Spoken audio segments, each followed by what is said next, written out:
History is full of some pretty bad characters, but not all of them earn a nickname like Ivan the Terrible.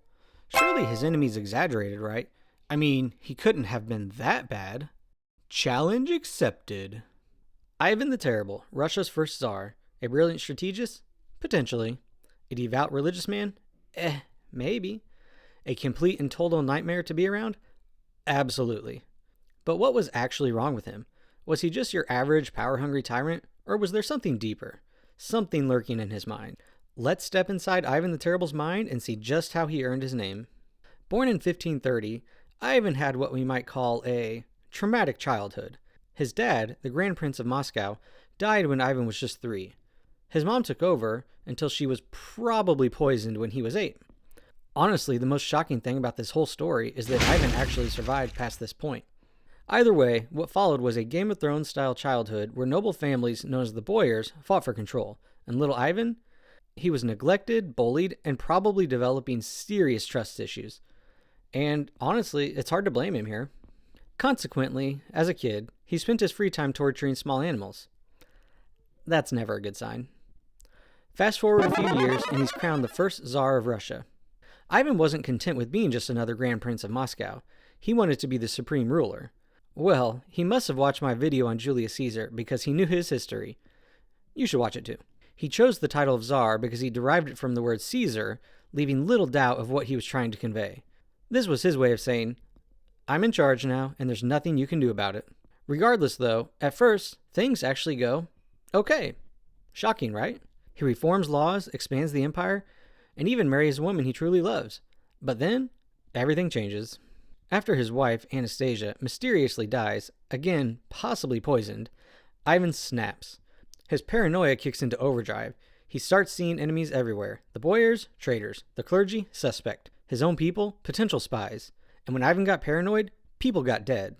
Enter the Oprichniks? It's on the screen. These guys were Ivan's personal death squad. If he even thought you were against him, boom, tortured, executed.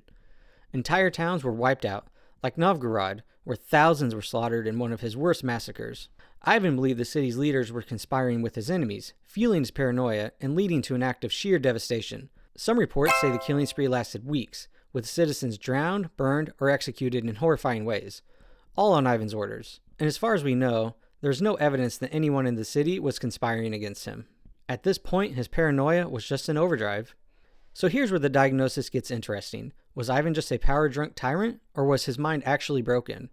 To be clear, I'm not trying to garner sympathy for Ivan. He obviously committed a lot of atrocities. But what this does show is that the development of a tyrant like him doesn't just happen in a vacuum. It happens over time with a lot of extenuating circumstances playing their part.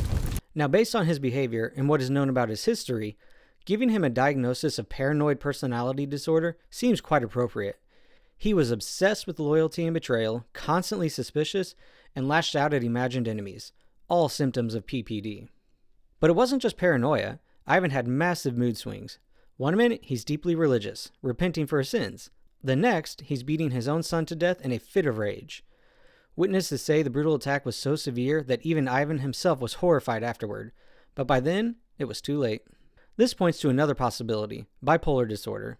Periods of grandiosity and manic energy, followed by deep depressions and uncontrollable anger. And when you mix that with likely paranoid personality disorder and unlimited power, you get a very, very dangerous man. By the end of his life, Ivan was in constant pain, possibly from mercury poisoning and medicines that they used. He was losing touch with reality. Some even say he saw demons. What the heck, might as well add one more diagnosis with schizophrenia. One thing's for sure, though.